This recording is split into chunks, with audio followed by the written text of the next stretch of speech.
नमस्कार किसान भाइयों और पशुपालक साथियों, स्वागत है आपका हमारे चैनल आपका डेयरी फार्म पर। कई बार हमारी गाय भैंस हमें सुबह चारा डालते समय बड़ी अजीब सी लगती है।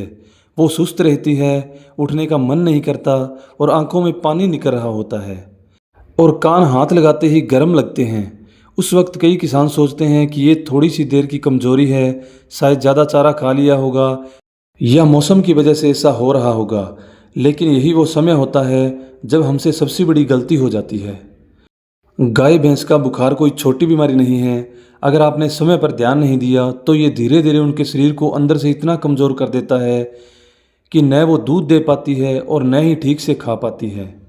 कई बार बुखार का कारण शरीर में कोई अंदरूनी इन्फेक्शन होता है। ये इन्फेक्शन थनैला की वजह से हो सकता है, गर्भाशय में सूजन की वजह से हो सकता है, या फिर बारिश के मौसम में जब जानवर भीग जाते हैं तो ठंड लगने के कारण हो सकता है।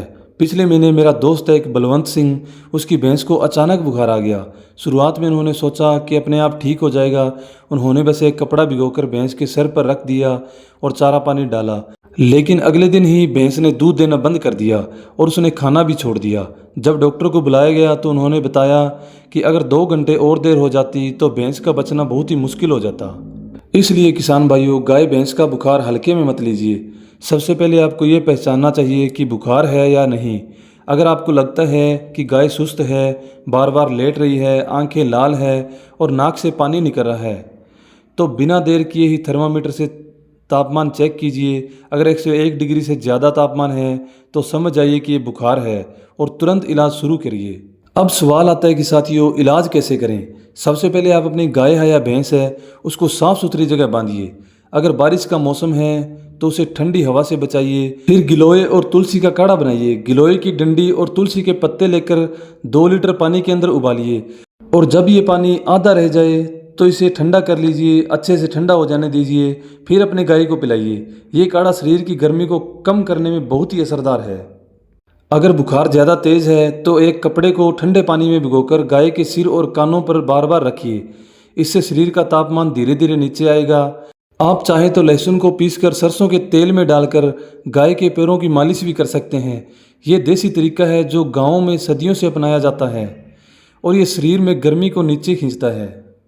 एक किसान भाई ने मुझसे पूछा था कि क्या बाजार से दवा ज़रूरी है या देसी इलाज काफ़ी है। तो मैं हमेशा यही कहता हूँ, अगर बुखार हल्का है और गाय खाना पीना कर रही है तो देसी नुस्खे बहुत असरदार है। लेकिन अगर बुखार 24 घंटे भी नहीं उतरता है या गाय की आंखें पीली होने लगती है तो तुरंत डॉक्टर को बुलाइए। हो सकता है कि बुखार किसी भी बड़ी बीमारी का संकेत हो। किसान भाइयों, कई बार बुखार का असली कारण शरीर पर लगे कीट यानी जू भी होते हैं। इन छोटे छोटे कीड़ों का जहर जानवर के खून में फैल जाता है और फिर बुखार आने लगता है। ऐसे में सबसे ज़रूरी है कि हर 15 दिन में गाय भैंस के शरीर को कीटाणुनाशक दवा या छिड़काव किया जाए। अब बचाव की बात करते हैं। अगर आप चाहते हैं कि आपकी गाय भैंस को कभी बुखार न हो तो उन्हें बारिश से या ज़्यादा ठंड से बचाइए। डेयरी फार्म को हमेशा सूखा और साफ रखिए। समय समय पर टीकाकरण कराना भी जरूरी है और हफ्ते में एक बार गिलोय का काढ़ा पिलाना भी बेहतरीन उपाय है। गाय भैंस के बुखार को हल्के में लेने की गलती मत कीजिए। याद रखिए, अगर आप समय पर इलाज करते हैं तो वो दूध की नदियां बहा देगी, लेकिन अगर आपने लापरवाही की तो हजारों का नुकसान हो सकता है। तो किसान भाइयों, आज की इस जानकारी को अपने दोस्तों के साथ, अपने रिश्तेदारों के साथ ज़रूर शेयर कीजिए ताकि कोई भी पशुपालक बुखार जैसी खतरनाक बीमारी को नज़रअंदाज न करे। और चैनल को सब्सक्राइब जरूर करें। हम रोजाना आपके लिए ऐसी देसी और काम की जानकारी लाते रहते हैं। धन्यवाद दोस्तों, मिलते हैं अगली वीडियो में।